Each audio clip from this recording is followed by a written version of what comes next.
En ces jours-là, 7 frères avaient été arrêtés avec leur mère. À coups de fouet et de nerfs de bœuf, le roi Antiochos voulut les contraindre à manger du porc, viande interdite. Leur mère fut particulièrement admirable et digne d'une illustre mémoire. Voyant mourir ses 7 fils dans l'espace d'un seul jour, elle le supporta vaillamment parce qu'elle avait mis son espérance dans le Seigneur. Elle exhortait chacun d'eux dans la langue de ses pères.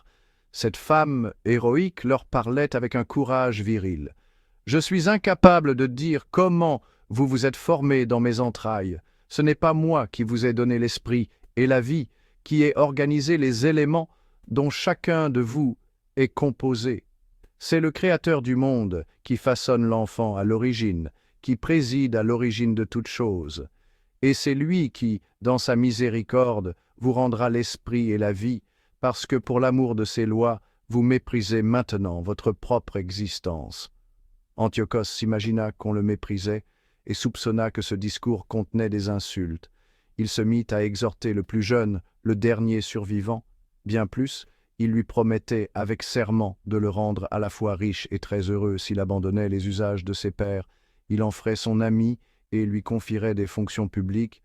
Comme le jeune homme n'écoutait pas, le roi appela la mère et il l'exhortait à conseiller l'adolescent pour le sauver. Au bout de ces longues exhortations, elle consentit à persuader son fils. Elle se pencha vers lui et lui parla dans la langue de ses pères, trompant ainsi le cruel tyran. « Mon fils, aie pitié de moi. Je t'ai porté 9 mois dans mon sein, je t'ai allaité pendant 3 ans, je t'ai nourri et élevé jusqu'à l'âge où tu es parvenu. J'ai pris soin de toi. Je t'en conjure, mon enfant, regarde le ciel et la terre avec tout ce qu'ils contiennent. Sache que Dieu a fait tout cela de rien, et que la race des hommes a né de la même manière.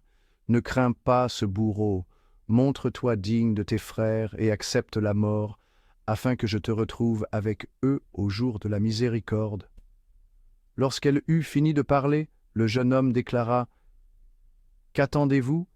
Je n'obéis pas à l'ordre du roi, mais j'écoute l'ordre de la loi donnée à nos pères par Moïse. Et toi qui as inventé toutes sortes de mauvais traitements contre les Hébreux, tu n'échapperas pas à la main de Dieu. »